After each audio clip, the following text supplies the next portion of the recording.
Dear Big Bear, this section out of an article I wrote called Facts, Truth, and Legal Fiction that breaks down the words fact and fiction. It's a pretty interesting breakdown, and since you're always breaking down words, I thought I'd share.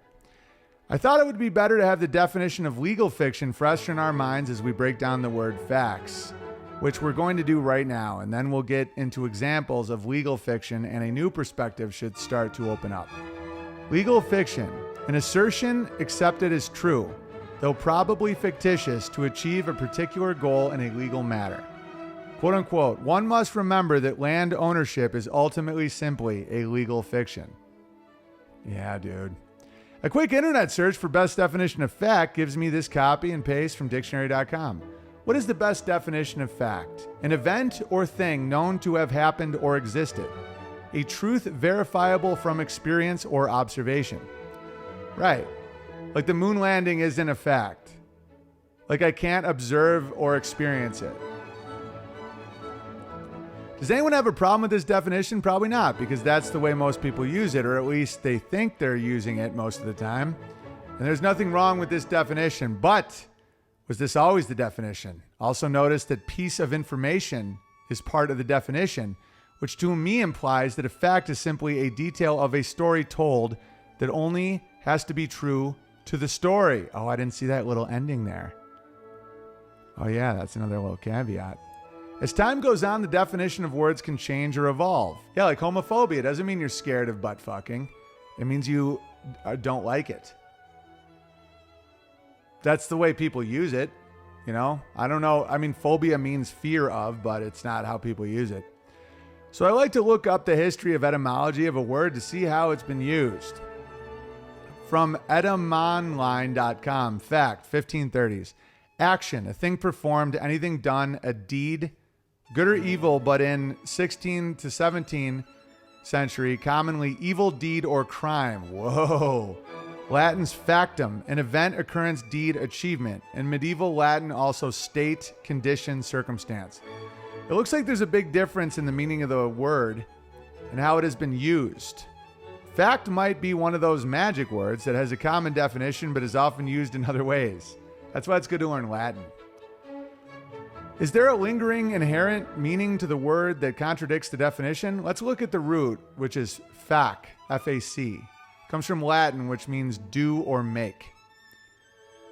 This meaning is found in such words as benefactor, de facto, facsimile, fact, faction, faculty, manufacture, C-F-E-C-F-I-C. And for good measure, I looked up the word F-I-C, which is the root for fiction, and found this, fic. Fic comes from Latin, where it has the meaning make or do. It is related to fac and fec. This meaning is found in such words as beneficial, certificate, fiction, honorific, horrific, pacific, prolific. So fac and fic have the same meaning of do or make and do, which makes sense in the original definition of fact. As action, a thing performed, anything done, a deed. But fact and fiction don't mean the same thing. That's odd. Could fact be short for something? What about fiction or faction? The definition of fiction is something invented by the imagination or feigned, specifically an invented story, according to Merriam-Webster. A faction, which has the same etymology as fact, comes from the Latin word facere, which means anything done, and also contains the root word fac, which has a couple definitions. An organized group of people within a larger group which opposes some of the ideas of the larger group and fights for its own ideas. A faction. This is getting intense. The other definition for faction is a term in literature used to describe a narrator or a narrative that blends facts and fiction in a way that's seamless. The word is portmanteau. That's serious. Pronounced portmanteau of fact and fiction, and the term is often used in a pejorative way. Faction can involve using dramatic license, such as imagined conversations to tell a story based on real events. Writers can use faction to create stories that challenge, inform, and entertain readers. AI overview on Google and OxfordReference.com says, a portmanteau term fact plus fiction, typically pejorative. It refers to a form of narrative based on real events, but employing dramatic license, for instance, through use of imagined conversations. I won't leave you hanging on the term portmanteau either. It's defined as a case or bag for carrying clothing and other belongings when traveling. Here's my horn.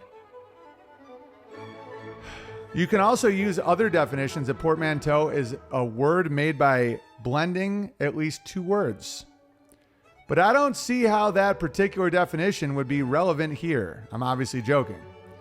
One last thing, fact, because I like to think for myself, if I combine the meaning of the root of the word fact, do, make, with the current definition, an event or thing known to have happened or existed, a truth verifiable from experience or observation, a piece of information, I get do or make an event or thing known to have happened or existed. Do or make a truth verifiable from experience or observation.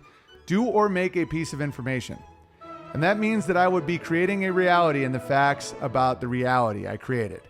I also just perfectly described a PSYOP, short for psychological operation, which are allegedly used by governments and media to get people to react and take action by heightening their emotions and making them think action is necessary. So if they're making the events that create the facts, then technically nobody is ever lying to you in the fiction. Even if the act itself was fiction, it still contains facts. And you're just participating in the world theater, but probably don't know it. And there it is.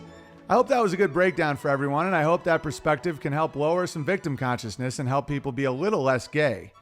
It's their story. It's their bullshit. They're only lying to you if you wanted to believe it in the first place. And if you want to believe it, that means you're gay and you need to pay it away.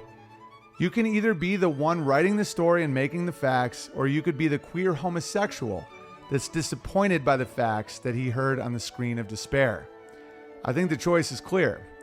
Thanks for all you do, BB. Onward to castles and airships and writing our own facts. The full article is on bullshitmachine.net. Bullshit Machine Bear. Very valid.